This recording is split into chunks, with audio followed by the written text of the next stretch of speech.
Hey, welcome to National Community Church, and welcome to everyone joining us online and at our Nova campus. This morning, we're going to spend some time. I apologize in advance, y'all. I cannot get rid of this stubborn cough. And I've tried everything, but now I have to hold this handheld, and I have a cough drop in my mouth. And it's just so I can turn and cough like that. So I apologize in advance. We'll spend some time this morning kind of talking about where we find God.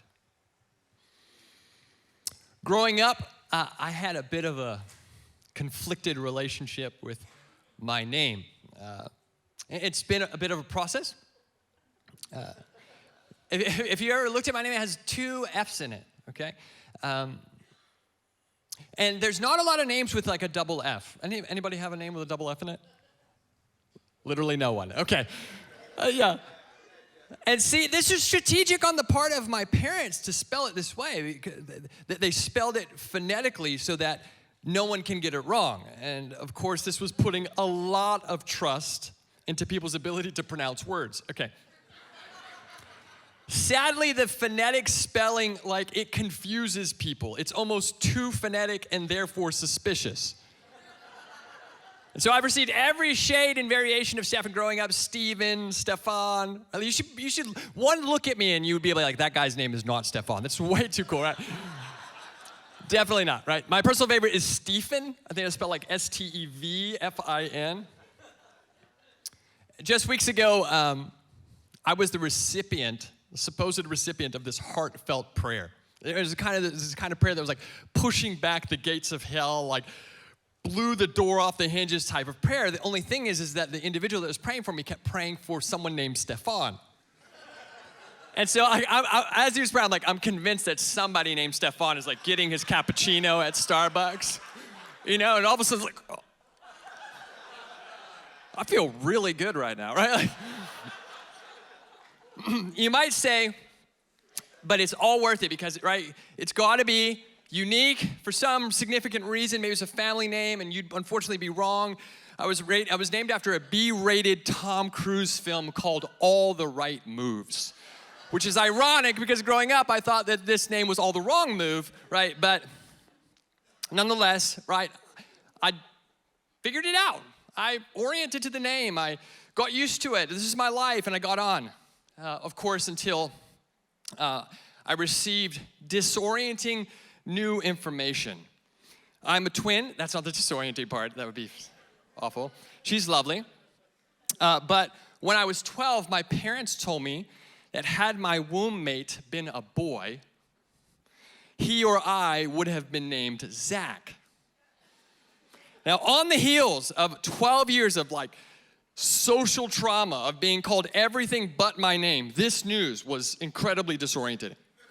So you're trying to tell me that all this time, I could have been Zach, as in Zach Morris, right? Zach as in the epitome of cool and clever in the 80s and 90s. Of course, I was unsettled by this counterfactual scenario, disoriented by my imagining of what my life could have been like had my name been Zach. And I sat in that disorientation for 11 years until 2009. In walks Steph Curry, drafted to the NBA's Golden State Warriors. And so now, when someone asks me my name, it sounds something like this. Oh yeah, my name is Steffen, like Steph Curry. Steph Curry. And usually someone will go, oh, cool. And the 12-year-old inside of me is vindicated. And I can feel myself inside go, yes.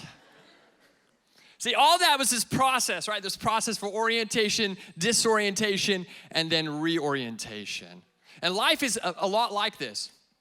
A process where we're oriented, disoriented, and reoriented. Or centered, and then decentered, and recentered.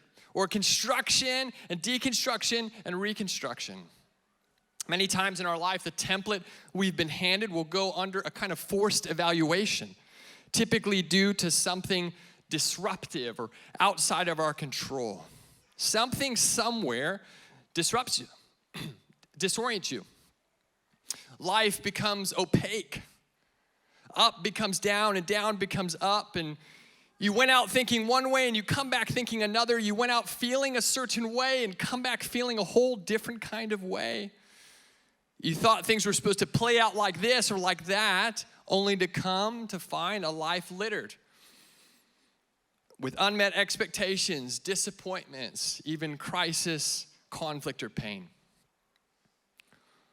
Walter Boggerman, a theologian and Old Testament scholar, suggests that within the rhythms of life, we are typically in one of these three places.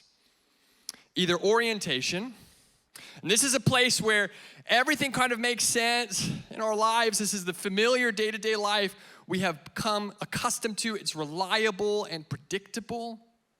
And then there's disorientation. Life becomes kind of blurry and hard to understand. It's uncomfortable and unpredictable. Our ideas of the world feel less reliable. And this is not all bad, right? Because this is the kind of the transformative place. But we would rather skip this. We'd rather just go from orientation to reorientation and skip the whole disorientation part. And then there's the reorientation. This is the third place, the new orientation, in which we realize that God has lifted us up out of the pit we were in and given us a new perspective of who He is. This becomes the welcomed place as we come to terms with where God has taken us and who we are now. Jesus, as the master teacher that He was, often disorients people in what He says, moving against what is commonly accepted and culturally understood, to the utter shock and bewilderment, right, of His followers, the masses and the religious. And quite possibly, as shocking as what Jesus says are the places that we find Him, obliterating social and cultural barriers and religious boundaries. And it's early in the teaching for me to be giving a homework assignment, but if I could challenge you this week to just read one of the Gospels or all the Gospels through the lens of disorientation. How often, if only just the disciples, are completely spun out by the things that Jesus is saying and doing. Over and over again, you find someone looking for Jesus, and then they're shocked, not just by what He says, but where they find Him. They are outraged by His whereabouts. They're perplexed by His place. They're disoriented by His destination. And here are just a handful of examples. In Luke 1, heavenly hosts, they give this royal pronouncement about the Messiah's birth. And where do the shepherds find Him? They find infant Jesus born to an impoverished teen mom in an animal shelter. In Luke 2, the second chapter, Mary and Joseph are coming back from Jerusalem after the feast of the Passover. They thought preteen Jesus is with them, but He's not. And they go an entire day's journey. No Jesus. This is all very McAllister family-esque. Anybody catching that? I think Home Alone franchise just ripped this off the Bible. They return to Jerusalem in 3 days. Now, this is 4 days now Jesus is missing. And they find Him in the temple, listening to the teachers and asking questions. People are amazed. You know who probably wasn't all that amazed? Mary and Joseph. Right? Because He says that they're like, where we were distraught, we were looking for you. And He says, why were you looking for me? Did you not know that I must be in my Father's house?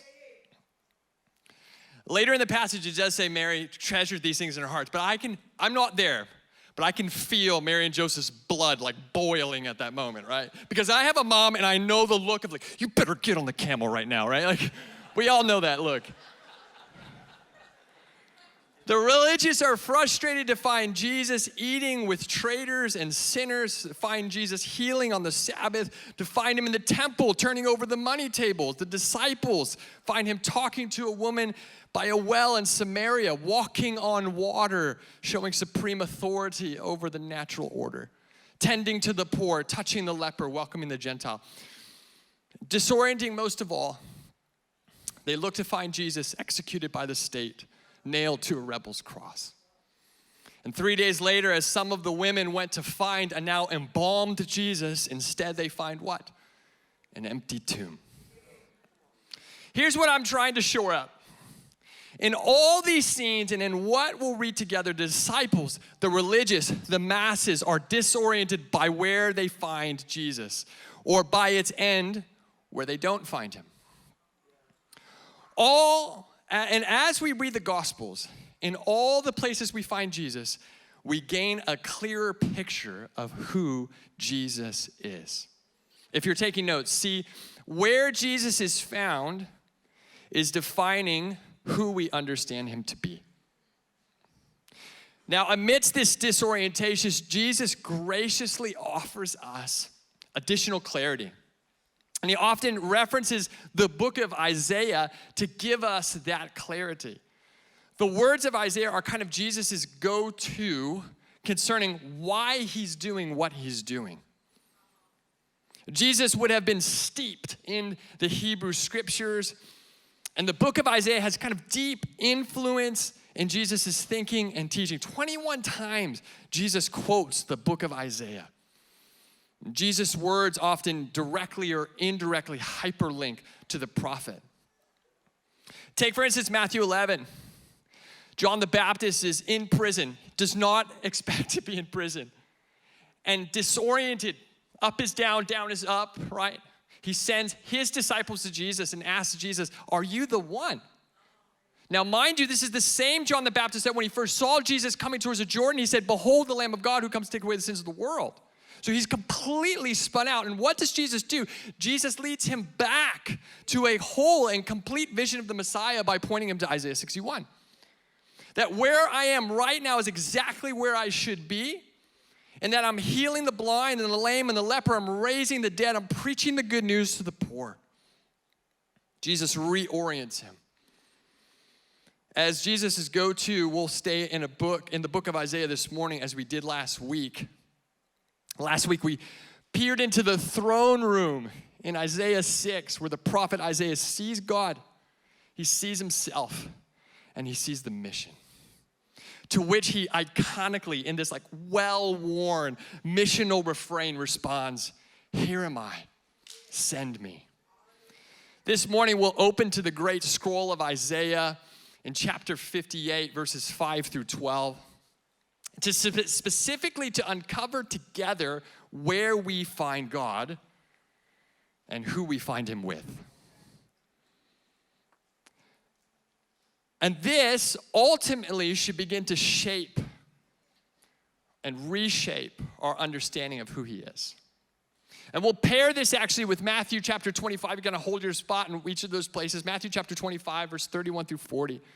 Because what God says through the prophet Isaiah in Isaiah 58 becomes kind of a setup for Jesus' later words in Matthew 25. These two passages hyperlink. These two passages, I should tell you, they are a bit like startling. And the longer I've stayed in these passages, the more, honestly, I've become uneasy as I evaluate my own life. We'll read all 8 verses in Isaiah, starting in the 5th verse. And this is kind of a thick passage. But if there's any point to lean in, here it is. Isaiah chapter 58, verse 5, it says, "Is this the kind of fast I have chosen?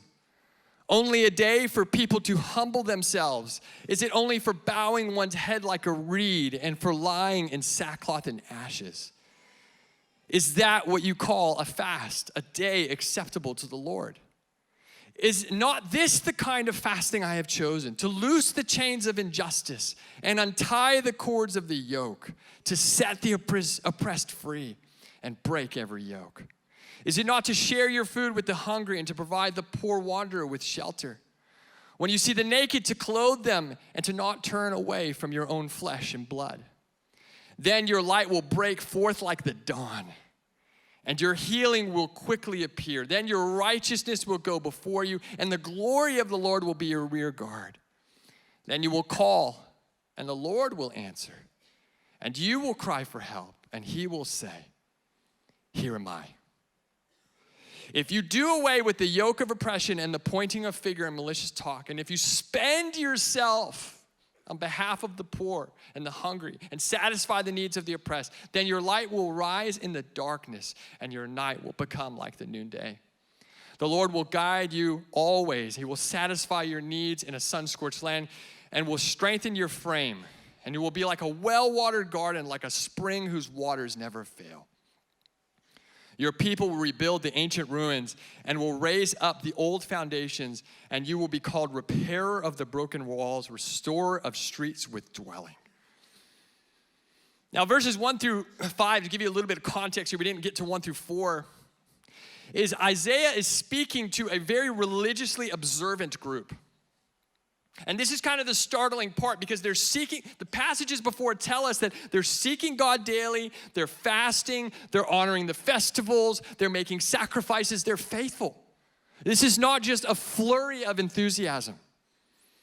And they're frustrated. They're frustrated that God is not answering their prayers, that their religious practices are going unnoticed. Now, I kind of get that. I don't know if I'm supposed to say this, but I kind of get that, right? Like if I fast, just being honest, I kind of want God to notice, right? Like, it's like if you have like a new sweater that you come to church in, like you don't want everyone to notice the new sweater, but you at least want one person to notice it, right? Now, this is a little bit more than that. In this passage, what appears to be happening in these first 5 verses is that what's happening at best is a kind of religious theater, or at worst, using their spiritual observance as a kind of cosmic manipulation, as a means to kind of strong-arm God. And Isaiah, right, like God commands him to come in hot. And he startles and disorients him because he says, listen, raise your voice like a trumpet, declaring to my people their rebellion. In verses 6 through 7, God reorients them away from incomplete worship and religious practice and towards a different kind of fast, what Isaiah refers to as the chosen fast, so that you might discover where I actually am. To commit yourself to a different kind of worship, to loose the chains of injustice, to set the oppressed free, to share your food with the hungry, and to provide the poor wanderer with shelter, to clothe the naked, to not turn away from your own flesh and blood. See, this is Yahweh's orientation. Across the Old Testament, God identifies with the oppressed and the poor. And historians will tell you that this is unlike any other ancient culture. The gods of our antiquities always identify with the people at the top. Think Pharaoh and Caesar. And to oppose the top was to oppose the gods. But the God of the Bible identifies with the people at the bottom. Proverbs 14:31 says, whoever oppresses the poor shows contempt for their maker. But whoever is kind to the needy honors God. Proverbs 19:17 says it this way, whoever is generous to the poor, get this, lends to the Lord. See, again, if you're taking notes, in the biblical imagination from Genesis to Revelation, how we treat the vulnerable is how we treat God. How we treat the vulnerable is how we treat God. Not only does God identify now with the poor and the oppressed, but he introduces himself as the God of the widow, the fatherless, and the immigrant across the writings of the Old Testament. God introduces himself as the God of the vulnerable. And this is wild. Because in an ancient patriarchal, man-centered culture, God is a God of the widow. In a culture where children had no rights, God is a God of the fatherless. In a tribal society, God is the God of the foreigner, to the outsider, to what Isaiah calls the poor wanderer. Now, Isaiah does this thing where he kind of collapses these two ideas, and it's kind of critical for us to see in verse 7, where he says, if you share your food with the hungry and to provide the poor wanderer with shelter, and when you see the naked to clothe them, and not to turn away from your own flesh and blood. You see what he's doing? He's saying the foreigner, the outsider, is your flesh and blood. Now again, as moderns, that may feel less radical, but that's like the basis of Western human rights, right? Where all people are equal. He's saying, listen, this person made in God's image is equally your own flesh and blood. In a tribal society where shared ethnicity was everything. Jesus picks this whole idea up out of Isaiah 58. seemingly in the mind of Jesus, or the words of Isaiah, as he tells a disorienting, even haunting parable in Matthew 25, verses 31 through 40. And I want us to note something, that in this passage, Jesus says that when the Son of Man returns, that was kind of Jesus' go-to title for himself, the Son of Man. It was kind of Daniel 7. The Son of Man, when the Son of Man returns, he will separate people. This is end of time, when he'll separate people one from another. Notice on what basis, according to this parable, how he separates them. Verses 31 through 40, Jesus says this: when the Son of Man comes in his glory and all the angels with him, then he will sit on his glorious throne. And before him will be gathered all the nations, and he will separate people one from another, as a shepherd separates the sheep from the goats. And he will place the sheep on his right and put the goats on his left. And then the king will say to those on his right, "Come, you who are blessed by my Father, inherit the kingdom prepared for you for the foundation of the world. Why? For I was hungry, and you gave me food. I was thirsty and you gave me drink. I was a stranger and you welcomed me. I was naked and you clothed me. I was sick and you visited me. I was in prison and you came to me."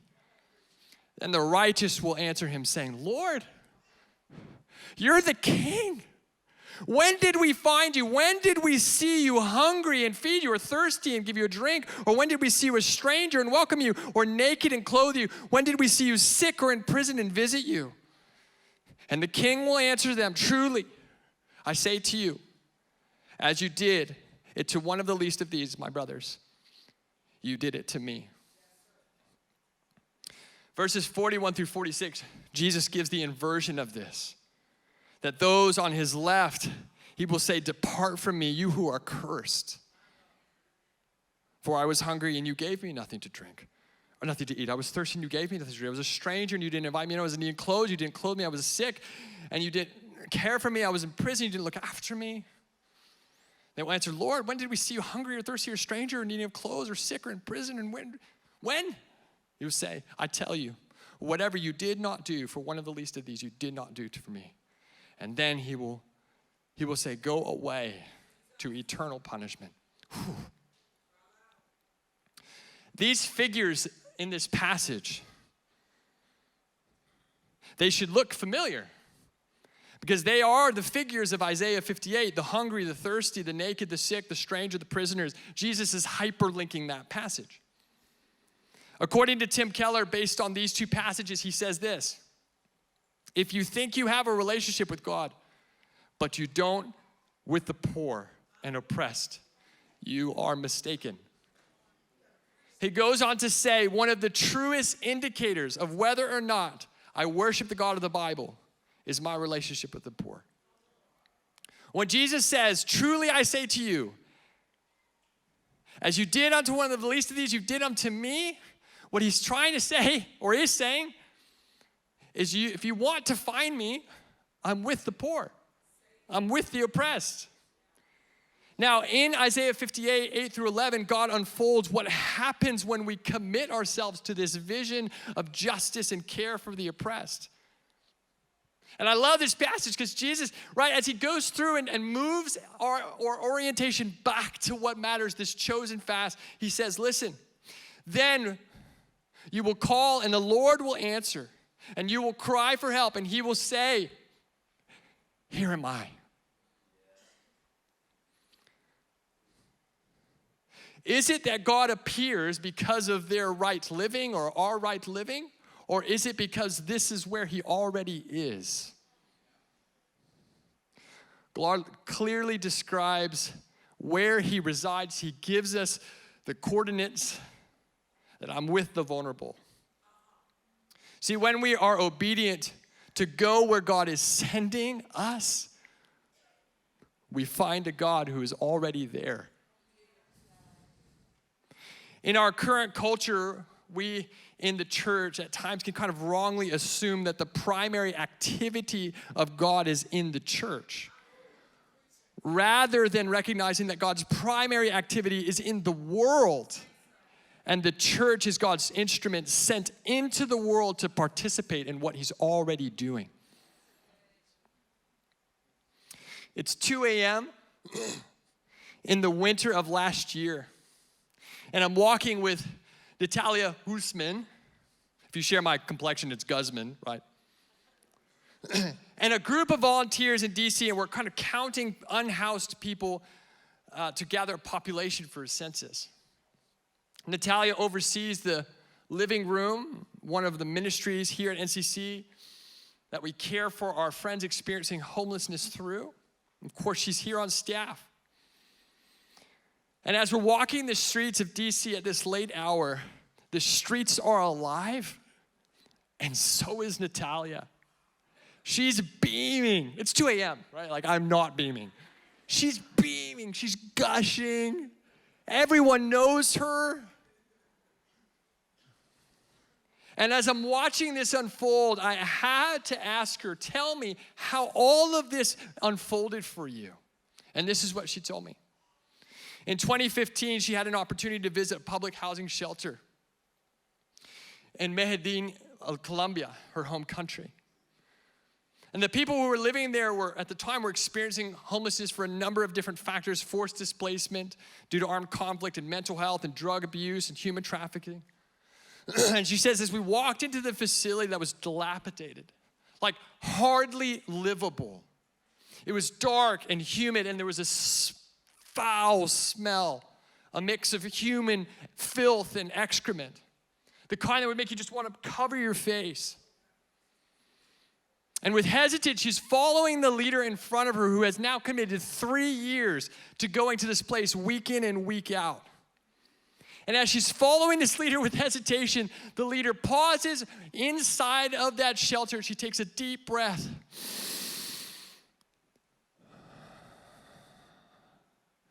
And she says, feels like God is here. And this was pivotal for Natalia, for her paradigm, for her orientation. As we do this, right, as we pick up this new orientation, here's what emerges according to Isaiah 58. Yahweh, speaking through the prophet Isaiah, gives 12 promises. I'm going to run through these as quickly as I can. It says that he's going to be a light that breaks forth, a healing that springs up, righteousness that goes before us, and glory behind us, an answer to your cry, a light in the darkness, a gloom that becomes like the noonday, a promised guide, well-watered gardens, satisfied needs, strengthens bone. These are all of what unfolds when we move towards mission. And if you look at these, there's kind of this common thread. And I think the thread is very similar to what I saw in Natalia. You become alive. Missions, and Pastor Mark kind of touched on this last week. Missions is kind of this like spiritual formation accelerator.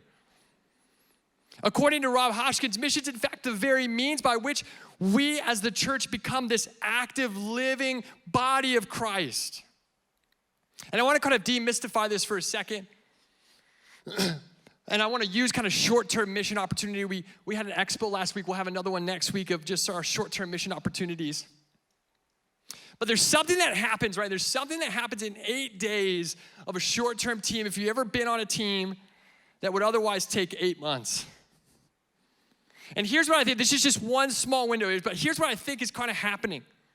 Is what happens when we step into mission, we're confronted with human suffering.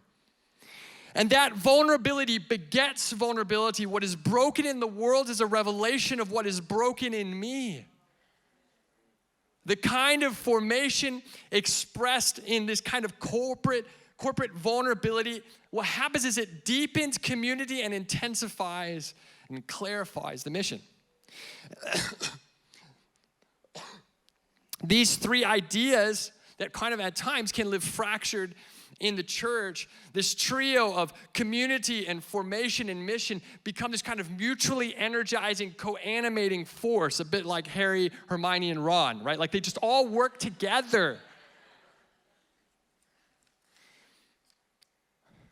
What I hear as most people share their story on mission, if I could summarize it sounds something similar to the same thing every time. It sounds something like, I felt distraught and pained but I also felt alive. Out in the lobby this morning, we'll have opportunities for you to see some of the ways, right, that we thread this verse through NCC in Matthew 25, to the hungry and the thirsty and the sick and the naked, the stranger, the prisoner. Ministries like the living room and in-service, family friends, cares for our refugee families that are resettling in the DMV. Love Justice, ministering to our individuals who are affected by incarceration. Second Saturday Serve is you're just getting your foot wet. This idea, we call them kind of compassion ministries. This idea of compassion is to suffer with, to be with. I want to take a moment to zoom in for a second on verse 10. And this idea, I think, is really represented well in some of the leaders that represent and the volunteers who are in these spaces. Verse 10 says this of Isaiah 58. It says, "And if you spend yourself on behalf of the poor and the hungry and satisfy the needs of the oppressed." A spent life or a poured out life. Sounds a lot like Jesus in Mark 8:35, "For whoever wants to save his life will lose it, and whoever loses their life for me and for the gospel will save it." It doesn't say to spend all your money on behalf of the poor, although that's important. No, it says to spend yourself. And I think all of us in some ways yearn for a spent life.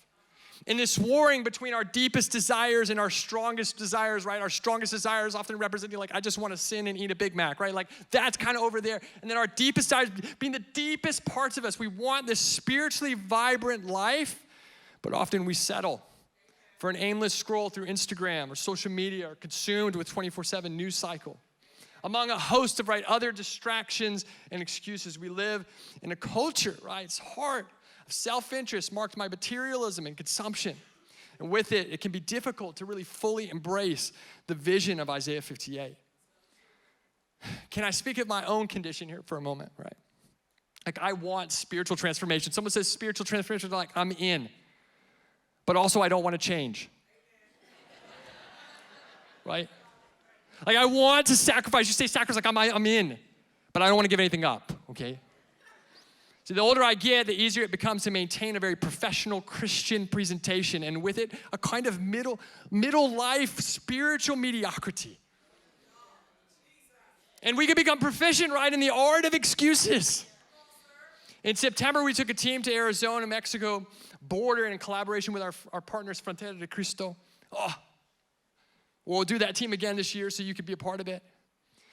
And this humble team has become affectionately referred to as our golden years team. I think I have a picture of them. Ages 68, 69, and 75. And Margarita, the one in the middle, had a bum shoulder 9 weeks out of post-op from rotator cuff surgery, a bum eye, diabetic, and working full-time. And while we're being thrashed about in a 4x4 van through the Sonoran Desert, I asked her about her decision to come on this team despite all the obstacles. And she said this to me: "I've come to realize there's always an excuse to not do what God is asking you to do." Jesus responded to two individuals with significant excuses on why they can't follow him right now. The first, "Lord, first let me go bury my father." The second, "Lord, but first let me go back and say goodbye to my family." All of us would agree that these are more than reasonable excuses, and I think that's the point. There will always be an excuse, even good excuses, to not do what God is asking you to do. I need to wrap up here, but my older neighbor will often share a chair either on his porch or on mine, and he has this wild wit about him.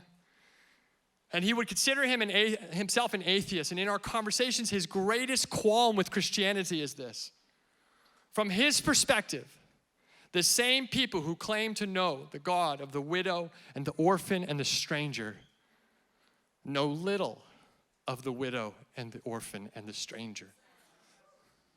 See, if our understanding of who Jesus is being shaped by where we find him, that was kind of where we started, then this is also true.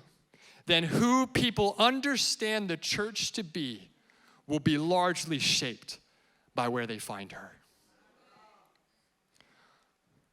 What matters most here is where does God envision his church? And Isaiah sets this up in the 12th verse that your people will be a people who rebuild the ancient ruins. They will raise up the age-old foundations and will call repair of the broken walls, restore of the streets of dwelling. There'll be repairers and rebuilders and restorers. They'll go into the places of deepest need and in our communities, and they'll see them not as they are, but as they could be. Bringing a vision of shalom and justice and completion. We'll close here. In the 3rd century, in the early church, the church has been born just a few hundred years before. Roman Emperor Julian, who in a campaign to revive paganism in the recently Christianized Roman Empire, in a letter written to a pagan priest, Julian recommends they emulate the Christians, the Galileans, he refers to them. This is what he says. He says, it is disgraceful that the impious Galileans support not only their own poor, but ours as well. All men see that our people lack aid from us. This is a Roman emperor who's seeing the church move towards the vision of Isaiah 58 and Matthew 25. To care not only just for their own, but all, right? To love as God has loved them. I'm going to skip a part here and get to a part where I want to welcome us to the altar here in a moment in worship. But our God, see, is a missionary God.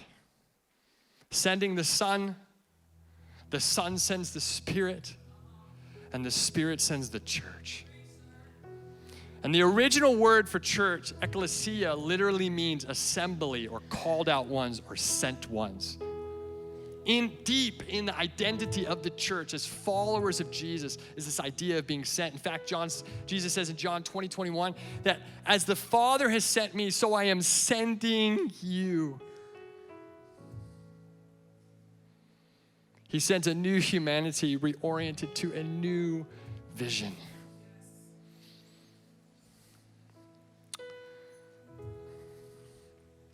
Lord, we ask,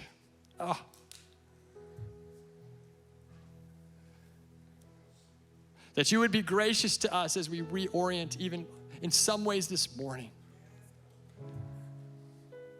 Back to the vision of Isaiah 58 and Matthew 25. To bring the good news to this world, to care for the poor and for the oppressed. And we thank you that this is in fact the place that we find you. We pray, come Lord Jesus. But we also pray, Lord, if you don't come today, would you send us?